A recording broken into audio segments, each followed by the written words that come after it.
Hello, everyone. This is Don Self.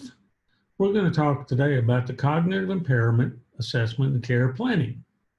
And as usual, this is one of my many webinars that we put on and have others, as you've probably already figured out by now. It seems like most of the primary care doctors, I can't speak for the others, but at least most of the primary care doctors are not performing a measurable, thorough cognitive assessment. And that's not just from me, but that's, I remember reading that in the Medical Economics magazine. And on top of that, if I go take a look and see how many doctors are billing out the cognitive testing 96103 and 96120 this year, I find that very few are, honestly, percentage-wise.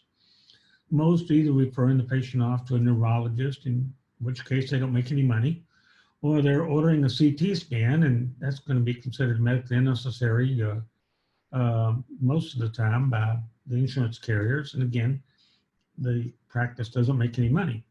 Or they just may totally miss any kind of cognitive impairments that's going on and dysfunction. Well, Medicare requires that you detect cognitive impairment when you're doing the Medicare annual wellness visit. And that's been around since 2011, so that's nothing new, in spite of the fact that only about 17% of the primary care doctors in the country are doing annual wellness visits now, which is pretty dumb when you consider how much money they're missing out on.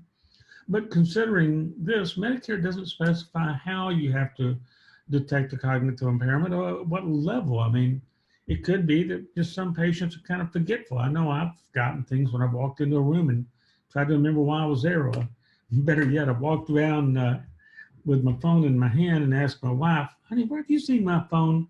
And she points at my phone and laughs. So it doesn't say what level.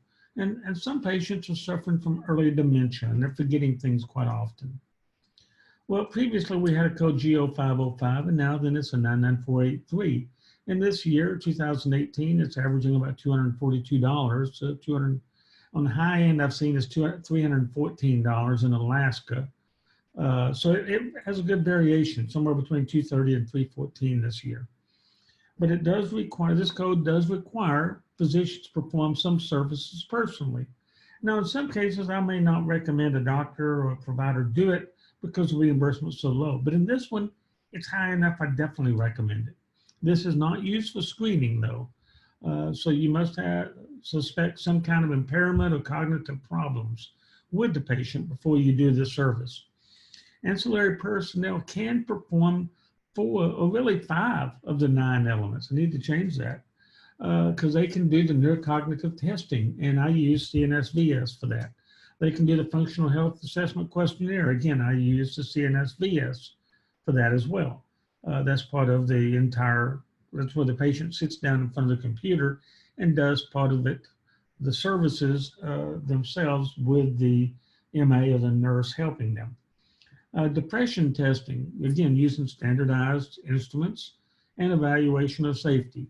All of those are built into the CNSVS. In fact, I don't know any of the other neurocognitive testings that I've seen that includes all of these elements that CMS requires. Now, identification of the caregiver and the needs and social services and the ability of the caregiver to be able to take on the caregiving needs, that all has to be discussed and documented, which means that you're going to have some kind of contact with a caregiver, whether or not it's the spouse, whether or not it's at home, home health or whatever. I'm in the process of arranging this right now for my in-laws, so I'm very adept at knowing what they mean by this. Now, this year also, we saw, the next year, the 2019, we saw an increase in the relative value units on this code. And one of the things that CMS has been very clear about is this is a timed code. And as with any timed code, whether it's this, prolonged service, coordination of care and counseling, et cetera, you have to document how much time was spent by the provider, meaning the nurse practitioner, the PA, or the physician. Typically 50 minutes is what's required with this right here. And that's with the patient and or family and or the caregiver, whoever that may be. And you must document at least half of the that amount of time. So you're looking at documenting at least 25 minutes of the provider's time in order to bill for this. Now, if I'm auditing and I do not see the time documented, and it doesn't have to be start and stop time, just total duration time is fine, then I'm having to take money back if I'm the auditor.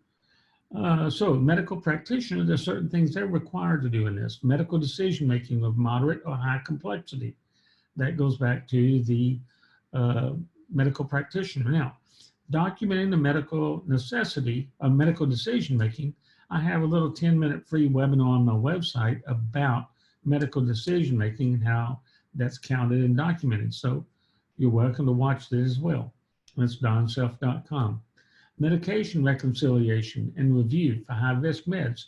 Again, the nurse MA can be the one gathering all the data, but I must know that the provider had some part in there of reviewing it, approving it, making whatever changes, addressing palliative care needs if applicable. All of those are very minor. Then we get into the one that's really a major one. Creation of the care planning, including initial plans to address any neuropsychiatric symptoms or any kind of neurocognitive type symptoms. You can read it right here. And any referrals to the community resources, such as the psychologist or additional therapies that this patient may need, etc. Care plan must be shared with the patient and or caregiver. And you have to go over this and make sure that they understand, and especially the caregiver. That's all included in the 99483. Some codes trigger an adverse benefit determination for this code. Means because you can't bill this with that based on the CCI edits. And such as advanced care planning. That's typically what I recommend that's being done during the annual wellness visit. Any office visits done on the same day, it'll trigger a denial. The 96127 behavioral assessments, the chronic care management, if it's done during the same time frame, the 99490, et cetera, it can't be billed on the same day as this. Rest home or custodial care or home visits, team conferences can't be, medication therapy management codes cannot be. Two neuropsychological and psychological testing codes, 96103 and 96120. Those are being deleted, and they're going to be replaced with the 96138 and 939 code next year. And so I'm sure that they will also replace these as being a part of the CCI edits. So you can't bill those on the same day, or even transitional care management. So those are the codes that's going to trigger it. This is profitable. In 2019, the allowed amount is probably going to range somewhere between 255 to 348, depending on where you're at. The 348 is probably going to be in Alaska. It's probably going to be around $330, $325 in San Francisco, all the way down to probably 255 in Mississippi. I'm guessing on these numbers right now because CMS hasn't come out and given us the final numbers yet on the localities. 64% of Part B patients have some kind of secondary supplemental insurance. So that means about 36% of the patients either have Medicaid or no secondary supplemental. And that means that you're going to be getting 80% of that 255 to 348, which is still very profitable. But if they have secondary supplemental, you should be collecting the full amount. The cost of this, and I use CNSVS for this program, is $35 per patient. And my clients get free tests with them. So they get it all set up. So if you decide you want to move forward with this, let me know and I will get you set up and trained and the free test included. The net profit should be ranging somewhere between $220 to $313. That's not bad for a half hour of a doctor or provider's time. I've always said that providers should be making $420 minimum an hour for every hour they work, based on everything they do and their staff does. So this should put it up well over the $450 to $500 an hour mark. And you can build this out every 180 days when it's medically necessary. Now, as I said, this is a mini webinar, so it's only about 10 minutes long.